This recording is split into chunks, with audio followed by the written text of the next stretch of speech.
day, future teachers. Welcome to our fourth rationalization. So I am assigned in this subject, which is Edu 534, Technology in Teaching and Learning 1. So by the way, my name again is Maria Christine Jane M. Bainyo, and now we're going to have our fourth rationalization in items number 1 to 4. So here's our question number 1.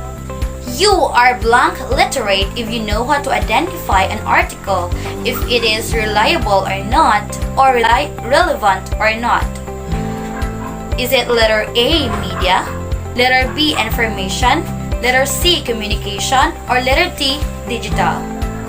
So let's have our rationalization for item number 1. So what is media? Media is the ability to analyze, evaluate, and produce communication in a variety of forms. So if you are a media literate, you have the ability to analyze, evaluate, and produce communication in a variety of forms. A media literate person also can think critically about what they see, what they hear, and read in books, newspapers, TV, radio, internet, and other technology. So if you are information literate persons, you have the ability to know when there is a need for information, to be able to identify, locate, evaluate, and effectively use that information for the issue or problem. Letter C, communication. You have the ability to communicate in diverse world and platforms such as the textual, digital, and virtual. And lastly is we have digital. It is the ability to operate digital devices properly that are utilized in executing tasks in digital environments, such as the browsing the internet, deciphering user interfaces, working with databases, and chatting in chat rooms. So since you have an ideas what are the meaning of media, information, communication, and digital literate, so what do you think is the answer for question number 1? Take note that the keywords in question number 1 is that you know how to identify an article.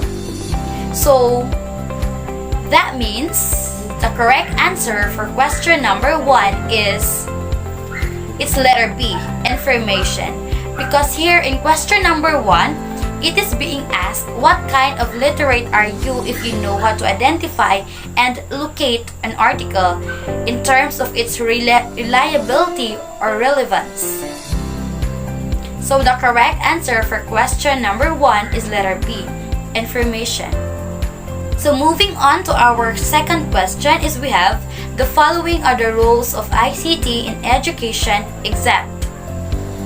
Letter A, ICT helps teachers in both pre-service and in-service teachers training.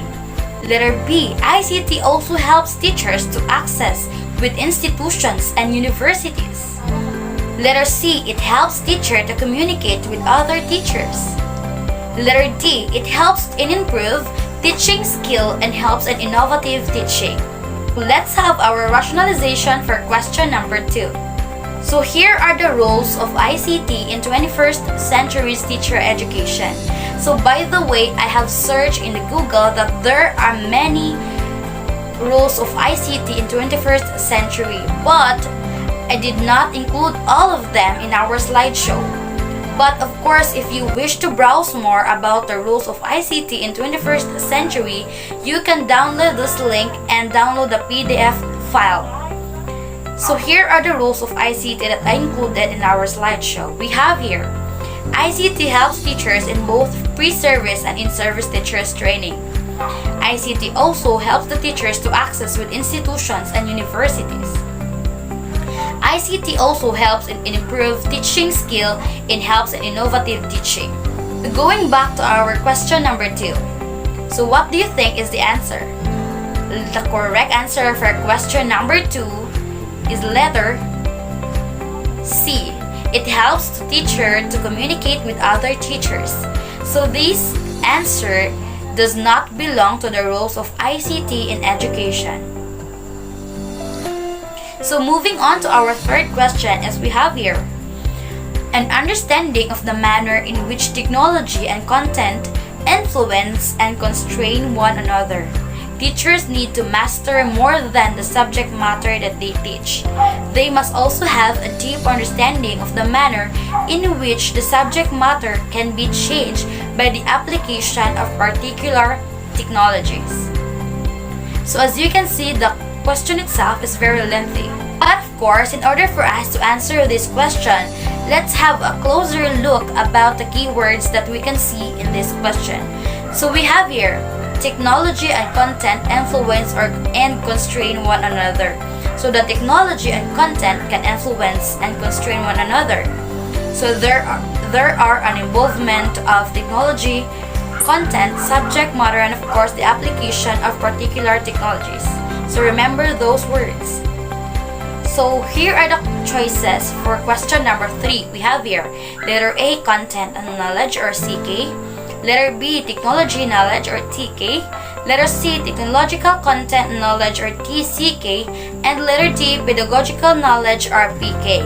So let's have our thorough rationalization for question number 3. So what is TPOC framework?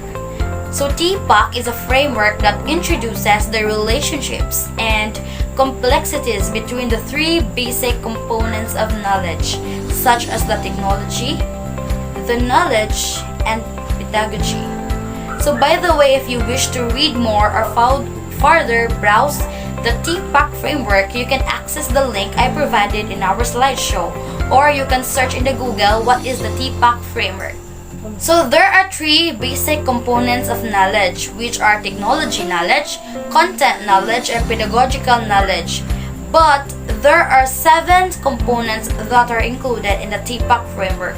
So as you can see in our slideshow, this is the visual representation of the components of the TPOC framework. So since there are 3 basic components of knowledge in the TPOC framework, let's define them one by one. So what is technology knowledge? It refers to the knowledge about the various technologies. So it ranges from low-tech technologies such as the paper and pencil to digital technologies such as the internet, digital video, interactive whiteboards, and software programs. So we also have here content knowledge. So it is about the knowledge that teaches the actual subject matter that is to be learned or taught. So teachers must know about the content that they are going to teach, and of course how the nature of knowledge is different for various content areas. And we also have here pedagogical knowledge. So pedagogical knowledge refers to the methods and processes of teaching. That includes the knowledge in classroom management, assessment, lesson plan development, and student learning. So those are the 3 basic components of knowledge in the TPOC framework. So I hope you have an idea what is pedagogical knowledge, technological knowledge, and content knowledge. So going back to our question number 3, is we have here, just remember these important words that were mentioned in question number 3. So these are technology, content, and subject matter, and we also have the application of particular technologies in the teaching and learning process. What do you think is the correct answer for question number 3? So the correct answer for question number 3 is we have technological content knowledge, or letter C, the TCK. Why? It's because as what I have said or mentioned earlier in question number 3, there are the involvement of technology, the content or the subject matter, and the application of the technology in a particular subject. So moving on to our last question is we have here question number 4. Teachers' deep knowledge about the processes and practices or methods of teaching and learning. So they encompass, among other things, overall educational purposes, values, and aims. So just remember these words, methods of teaching and learning. So is it letter A, content knowledge, letter B, technology knowledge, letter C, technological content knowledge, or letter D, pedagogical knowledge? So the correct answer for question number 4 is we have here pedagogical knowledge. So you might wonder why pedagogical knowledge is the answer for question number 4. So let's go back to the definition of pedagogical knowledge. So pedagogical knowledge refers to the methods and processes of teaching, and it includes the knowledge in the classroom management, assessment, lesson plan development, and student learning. So the correct answer for question number 4 is pedagogical knowledge, or PK. So thank you, future teachers, for watching this short review, and of course, I hope that you have learned something out from this video. Have a great day ahead, everyone. Fighting!